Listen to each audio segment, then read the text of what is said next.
வைத்தவர் இன்னும் காத்து வருகிறார். என்று வாக்கு அளித்தவர் இன்னும் காத்து வருகிறார். இந்த காலம் கொள்ளாதது, உன்னை கர்த்தர் அழைக்கிறார். நீ வாழும் வாழ்க்கைதான் ஒரு வாடகை வீடுதான். இந்த காலம் கொள்ளாதது, உன்னை கர்த்தர் அழைக்கிறார்.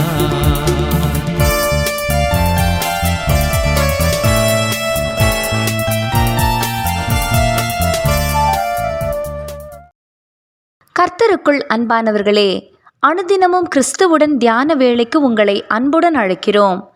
இன்றைய தியானத்திற்கான வேத வாசிப்பு 2 நாளாகமம் 17ஆம் அதிகாரம் வசனங்கள் 1 முதல் 9 வரை, 18ஆம் அதிகாரம் வசனங்கள் 1 முதல் 3 வரை. தியானத்தின் தலைப்பு யோசபாத் ராஜா. கர்த்தர் யோசபாத்தோடு இருந்தார். கர்த்தருடைய வழிகளில் அவன் இருதயம் உற்சாகம் கொண்டது. 2 நாளாகமம் 17ஆம் அதிகாரம் வசனங்கள் 3, 6. ஒரு மனிதனுடைய முதல் கல்விக்கூடம் அவனுடைய வீடுதான்.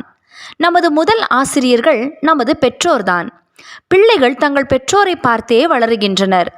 அவர்கள் வளர வளர ஒன்றில் தங்கள் பெற்றோரின் தவறுகளிலிருந்து கற்றுக்கொண்டு தங்கள் வாழ்க்கையை சீரான பாதையில் அமைத்துக் கொள்வார்கள், அல்லது பெற்றோரின் தவறான வழியையே பின்பற்ற துணிகரம் கொள்வார்கள். சரீர ரீதியாக சில குணாதிசயங்கள் நமது சந்ததிக்கு கடத்தப்படுவது விஞ்ஞான ரீதியாகவும் நிரூபிக்கப்பட்டுள்ளது. வேதாகமத்திலே பெற்றோரின் முன்மாதிரி சரியோ தவறோ அவர்களுடைய சந்ததியிலே வல்லமையுடன் நீடித்திருந்ததையும் யூதா மற்றும் இஸ்ரவேலை ஆண்ட ராஜாக்களின் வாழ்வில் காண்கிறோம். யூதாவின் ராஜாவாகிய ஆசா மரித்து போக அவன் ஸ்தானத்தில் ராஜாவாகிய அவனது மகனே இந்த யோசபாத்.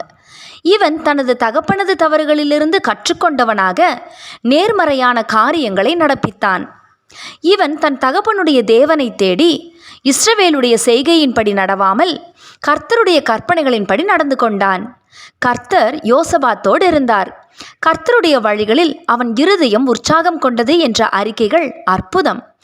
இவன் விக்கிரக தோப்புகளை அகற்றியதுடன் கர்த்தருடைய வேதத்தை மக்கள் அறிய வேண்டும் என்பதில் மிகுந்த ஆர்வம் காட்டினான்.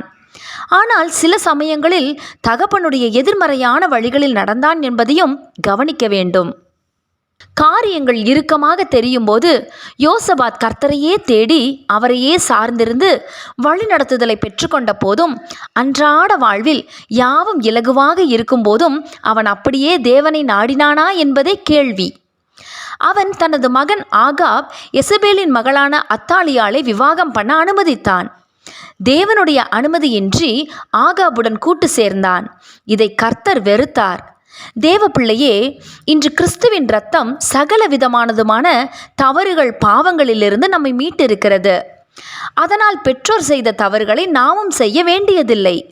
நாம் எடுக்கின்ற தீர்மானங்கள் நீடித்த விளைவுகளை தரும் என்ற பயத்துடன் நடப்போமாக.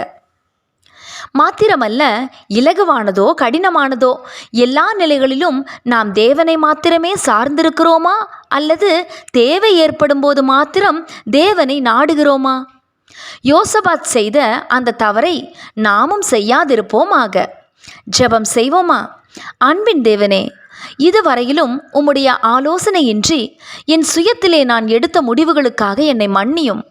உம்முடைய அனுமதியின்றி இனி என் வாழ்வில் முடிவுகள் எடுக்காதபடிக்கு தீர்மானிக்கின்றேன். ஆமேன்.